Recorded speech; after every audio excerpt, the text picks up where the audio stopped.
Thank you for joining me on 13 Plus. I'm Cali Lichter, and this is On the Docket, a weekly recap of crime and court in and around the state of Michigan. This week, we go inside the courtroom for an emotional sentencing. How many years a man got in prison for accidentally shooting and killing a GVSU student at a party. And hockey parents and players are speaking up after they say there's a racism problem on the ice. All that and more is On the Docket.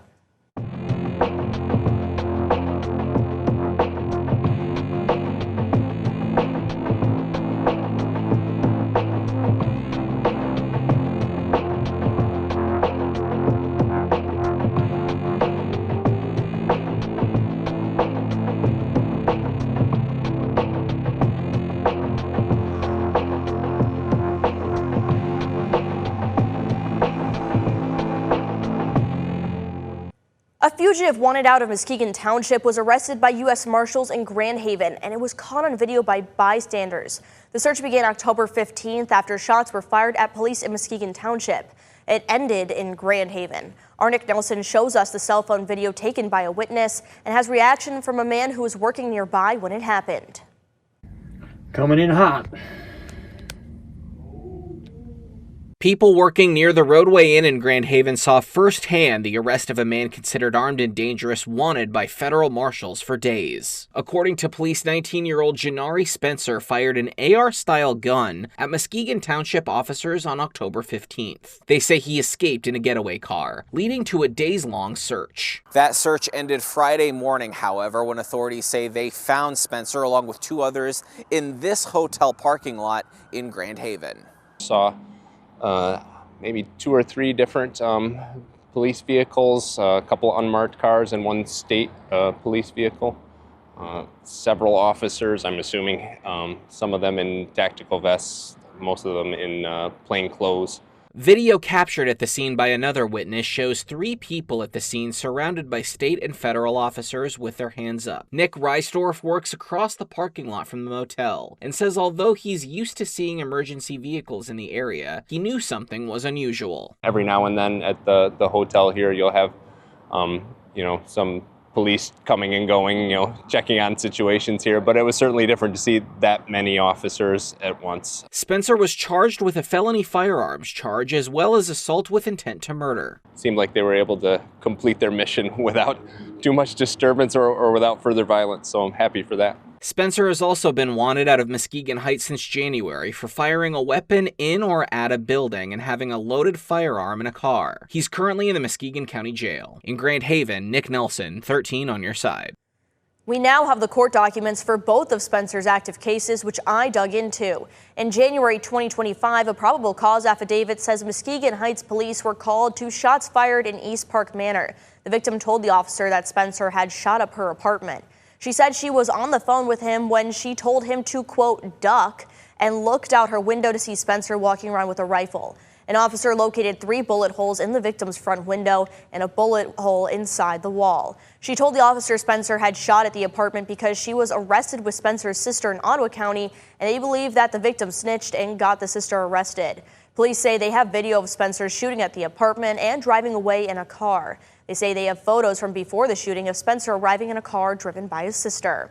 Now to his current case, this probable cause says officers were responding to a harassment stalking complaint in Muskegon Township in October of this year.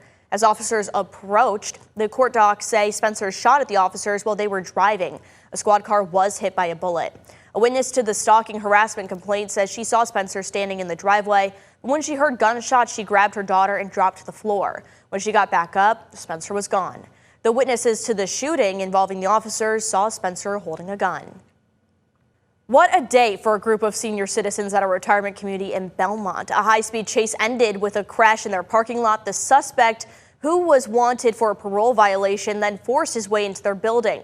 Our Nick Nelson says officers were able to safely arrest the 46-year-old suspect after he barricaded himself in an elderly woman's apartment.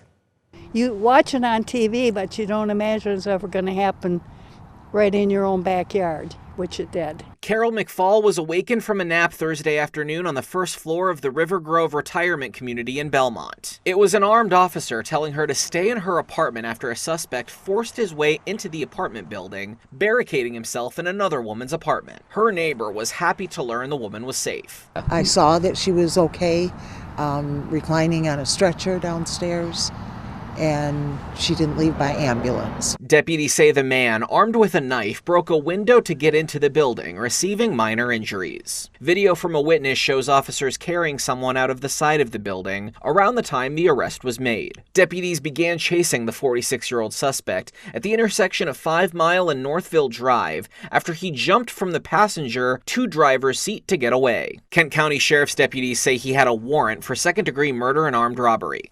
Our officers believed he could be dangerous, which is why they surveilled him in unmarked vehicles. He eventually stopped at the retirement community after hitting several cars. Deputies heard an elderly woman screaming and found him in her apartment. They used de-escalation tactics and safely took him into custody. Fortunate enough for the trauma that was occurring here, breaking into a home and taking, really honestly dealing with a vulnerable population with our elderly, taking advantage of the situation. Nobody was physically harmed. One woman whose mother lives in the building quickly arrived to check on her. She was concerned. Nothing that exciting happens here. It's a retirement living facility, and it's mainly quiet. I told a bunch of the cops, I said, we're very grateful and thankful for you, and I said, we appreciate you. We will have more information on that suspect and what we know on the docket next week. Next on the docket, we take you inside the courtroom for an emotional sentencing of an accidental shooting death of a GVSU student. How many years Weston Muhlenberg will spend in prison next. A 20-year-old man from Jenison will spend up to 25 years in prison for accidentally firing the shot that killed a GVSU student. It happened in late May at a home in Talmadge Township in Ottawa County. I was in court for the emotional 35-minute sentencing as Weston Muhlenberg learned he will be spending nearly 6 years to 25 years in prison for the accidental shooting death of GVSU student Connor Lauderman. Let's go into the courtroom where Lauderman's father, girlfriend, and Muhlenberg spoke. My name is Steve Lauderman. I'm Connor's father. Thank you, Your Honor, for the opportunity to address the court this morning. We've all been affected in many ways by the events of May 9. For us, Lauderman family, the news we received that night has forever changed our lives and changed who we are. Initially, we thought that we would not make a public statement, but as a family, we discussed it and decided that it was important to take this last opportunity to publicly talk about and honor Connor, and to share how his death has impacted all our lives. My wife Marie and I have been married for 31 years.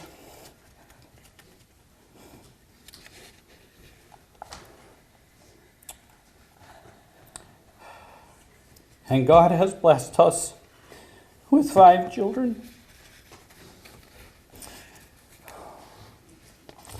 of whom Connor was the youngest. He left behind 2 married sisters, Davinia and Kristen, a married brother, Brett, and a single sister, Marielle, who still lives at home with him and us. He was a cherished brother-in-law to Joel, Nate, and Sydney.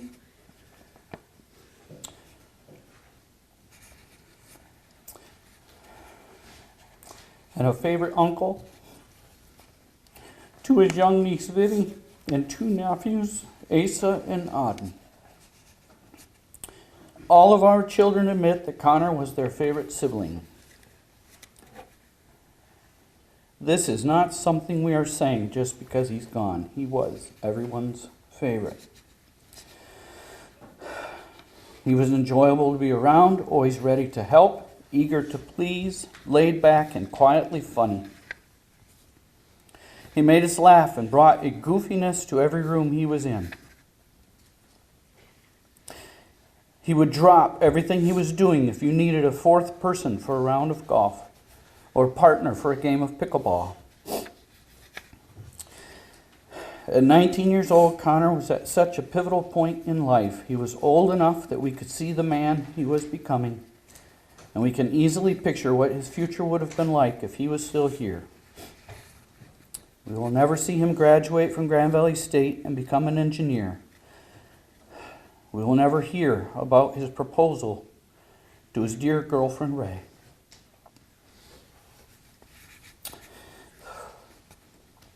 Or see her wearing the ring he had picked out only a few days before his death. We will never see him marry Ray and become a husband. We will never see him have children or be the loving, godly father we trust that he would have been. Family gatherings are no longer the boisterous and happy get-togethers they used to be, but instead are painful reminders of what is missing. Our family is shattered. We can't go on our favorite camping trip that we would go on every year.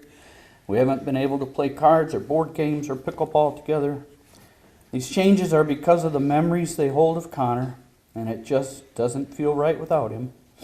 As one of his sisters recently said, "Nothing I ever do will be 100% joyful."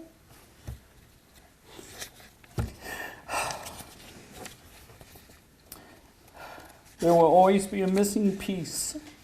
We are attending grief support groups in therapy and seeking medical help to cope with a new reality that has left us broken and devastated.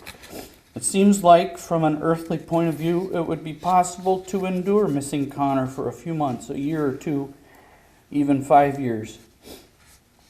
But it's the never that is so painful.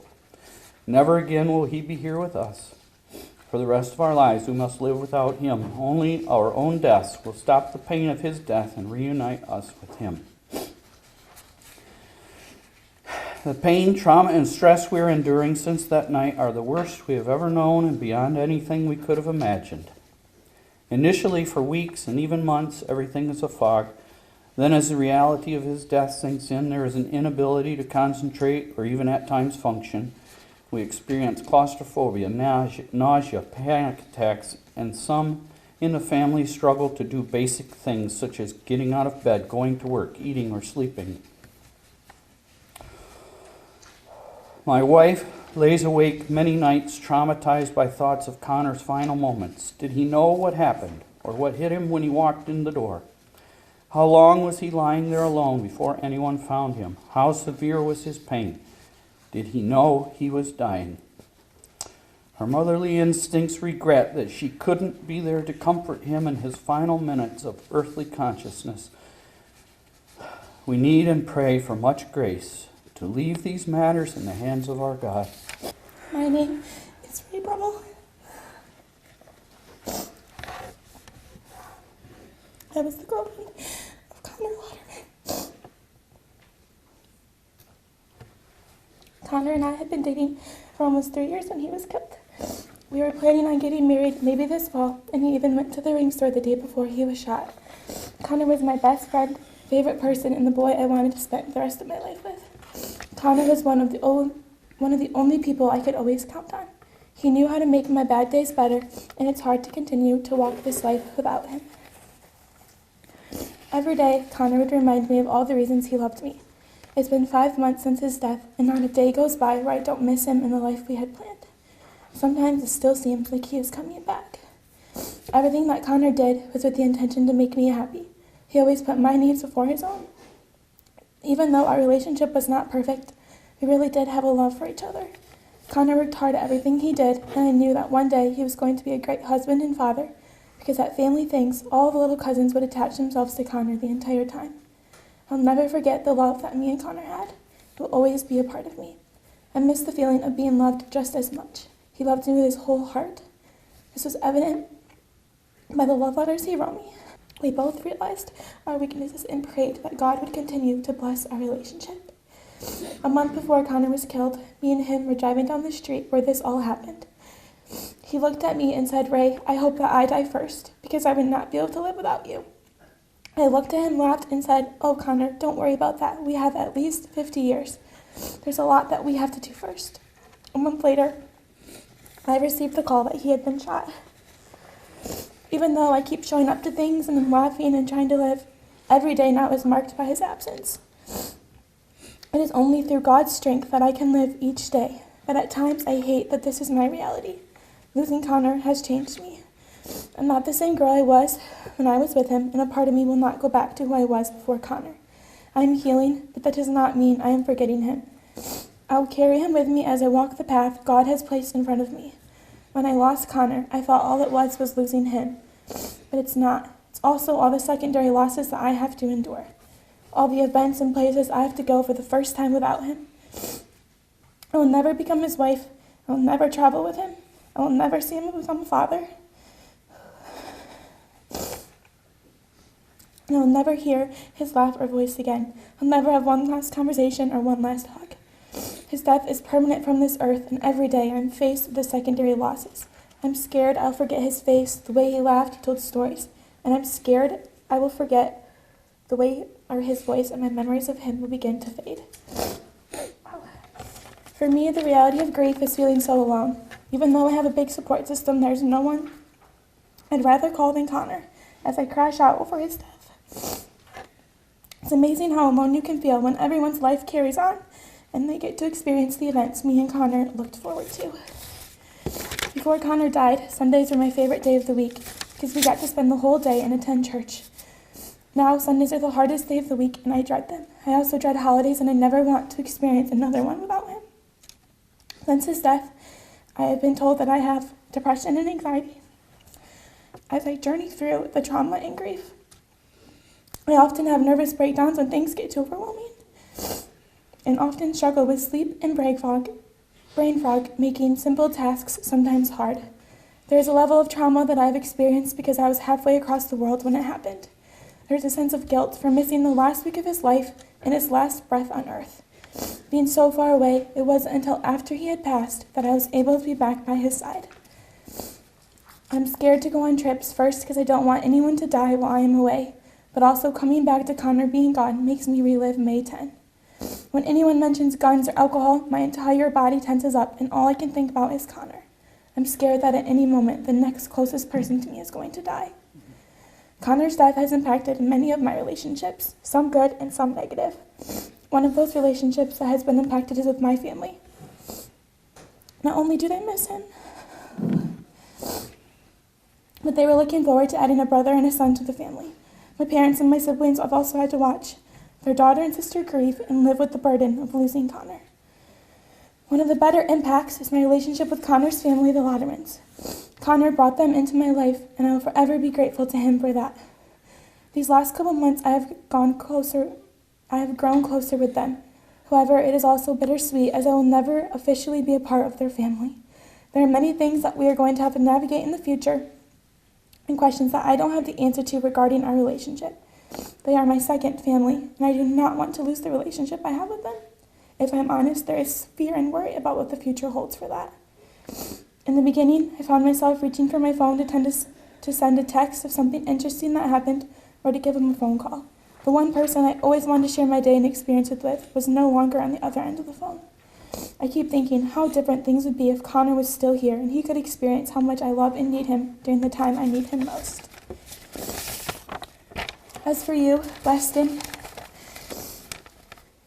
you have seen me being strong and gracious towards you, but with full honesty, I have wrapped my brain around that it was your actions that took Connor's life. Yes, this wasn't God's plan, but we cannot just shrug our shoulders and say this had to happen, it was God's plan. Because yes, even though that is true, God is not the author of sin and he hates sin. What happened on May 9 was a result of sin. James 1 verse 13 says, "Let no man say when he is tempted, I am tempted of God, for God cannot be tempted with evil, neither tempt he any man." God allowed the devil to tempt you, Weston, that night, but you still actively chose to consume a lot of alcohol. You chose to pick up that gun, and you chose to fire it 7 times into the floor. I know that one day I will be able to look you in the eyes and say, I forgive you. As for now, I continue to work through the process of forgiveness each day. I would be lying if I continued to put on this mask of being strong, but it's really hard to be vulnerable with the person who took Connor from me. To others that don't see my pain, my tears, or me at my lowest, it's because I guard myself to avoid more pain. I trust that whatever happens in the next couple minutes, days, weeks, and months to come, God is guiding each of us, and he will never leave my side, Weston's side, and everyone else's. Thank you, Judge, for allowing me to share. Thank you. Mr. and Mrs. Latterman family, Ray, Brummel family. I want to use this opportunity to apologize in person to those whom I have hurt, and realize that I can never apologize to everyone who was touched through Connor's death. I have sinned against you all. I have also sinned against Connor, someone who has only been good to me, someone who I benefited from, someone who only gave in life, someone who I appreciated, enjoyed, and respected. That someone who gave so much to me, I returned only evil to in his last day. It pains me to know how good of a man I took away from you all. The worst part is how permanent the consequences of my stupid choices are. Choices I can never explain or take back. Those choices that night will haunt me for the rest of my life, as I know they will for so many others. I can say I'm sorry and apologize as many times as I want, but without actions, my words are useless. Sorry has to mean something. It has to mean something to everyone here and everyone who I've hurt. That something might be different for each person, and that something might change as no hurt is discovered. I believe today that something is to humbly accept the punishment from the state for the numerous laws I've broken. Sorry also has to mean something to myself. I promise you my life will change with the memory of Connor. I promise you I will lead a sober life physically and an ever-increasingly sober life spiritually. I hope my choices these past 5 months and my future choices will show that I am truly sorry and that I understand the seriousness of my actions. I hope that I have shown and continue to show through this all that I accept the responsibility of my actions and do not shy away from them. I hope I can be a testament of how Connor lived, selflessly caring for others and serving our Lord. With God's gracious help, I dedicate myself to a life of true repentance. Through this all, I understand my lifestyle changes, and these promises can never bring Connor back and will never take away the pain of him not being here on earth anymore. So I make one more promise, that I'll fervently pray to God for peace and comfort for all those who are hurting. Next on the docket, why parents are concerned over what they say are racial slurs in a West Michigan youth hockey league. And an Ionia County deputy wrangles in a different kind of suspect. The parents of a young West Michigan hockey player say their son is experiencing racial discrimination from other players at his games. I spoke to the parents and the player who want to see change and their message to be heard that racism has no place, especially on the ice. I don't want to hear it anymore. If I hear the N-word one more time, I'm going to deal with it myself. Got it? All game. All game. They've called you, they've warned you, and I'm tired of it. I'm tired of it. That's the coach of the West Michigan Ice Dogs Pee Wee A team at a recent game, yelling to the other team's bench after 2 young players were called racial slurs. The official heard it, but he didn't really do anything about it because we told the official. And then they said, we're going to talk to the other coach and the other team and give them a warning, but they really didn't. Gabe Beck was one of those players. He says he and his friends were called racial slurs multiple times. I've said, I don't want to hear it. But yet they're allowed to make the racial slurs, and you can't say anything. And that's the hardest part for me to comprehend. Gabe's parents, Charlene and Brandon, say the reports from their son and another player and their coaches went ignored. The refs chose not to really address that with him, and then the coaches, when they pursued it, it wasn't taken seriously. And it did happen multiple times throughout the game. According to the rules listed online for USA Hockey, which is the governing body of all hockey in the country, any player/coach who uses language that is hateful or discriminatory in nature anywhere in the rink before, during, or after the game shall be penalized, resulting in a match penalty. 13 on Your Side has reached out to the USA Hockey Senior Communications Director and to the Little Caesars Amateur Hockey League Commissioner October 29th, but has not heard back. But Beck's parents feel like when they have brought up racist remarks to the league and to USA Hockey in the past, their son has been used as a teaching moment. I don't want is for this to be a teaching moment, and the next time a teaching moment. It's like, does every kid in the league, do they get a free shot? They believe the players need to face consequences because this language goes beyond normal chirps on the ice, and they know other parents and players have experienced it too. It's dehumanizing the person, and there's such a history behind that term that it's just not okay, and it's not acceptable. The game became something, it didn't become about hockey anymore. The parents don't want their son to hang up the skates over this, and neither does Gabe. For that team to not say it again and to actually play the game instead of worrying about that. They want to see rules enforced, and they say hockey is for everyone. Well, we really need to embrace that. An official complaint about this weekend has been filed with the league. Grand Rapids continues to see a decline in crime rates as the year comes to an end. The Grand Rapids police chief says they're continuing to see those declining rates as they have in years past. I spoke with Chief Eric Winstrom and have his reaction. Grand Rapids is heading in the right direction, according to Police Chief Eric Winstrom, as the police department makes even more gains in keeping crime levels low in the city. And then continue our efforts day to day of doing our very proactive patrol work and trying to make this as safe a city as possible for everyone, no matter where you live in Grand Rapids. The department is seeing a positive trend in crime statistics. Decreases in robberies, auto thefts, violent crimes, and homicides are rounding out the end of the year. A part of what's working for the department is reaching full staffing levels. We've done a great job filling those squad cars up, and because of that, we have a faster 911 response. Higher staffing levels means lower level crimes like pickpocketing aren't left without response. We would get a 911 call, officers would show up 45 minutes later, the victim was gone, they're not answering their phone, so those smaller level crimes didn't even get reported. A quicker response time also helps officers talk to victims, find evidence, and can even help find a suspect quicker. Higher staffing and a quicker response time is helping detectives clear homicide cases, which they are 6 for 10 this year. They're not playing catch up, they're in real time, they're working these cases, they're doing a good job,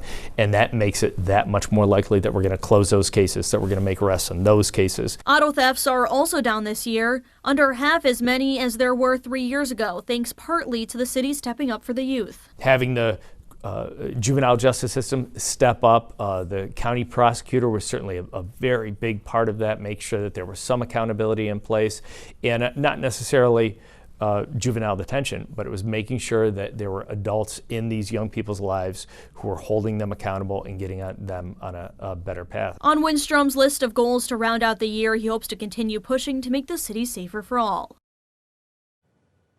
In early October, an Ionia County deputy was dispatched to a report of loose steers. Deputy Jason Tobar, who the sheriff's office says moonlights as a cowboy, went into action to help wrangle the cattle. Take a look.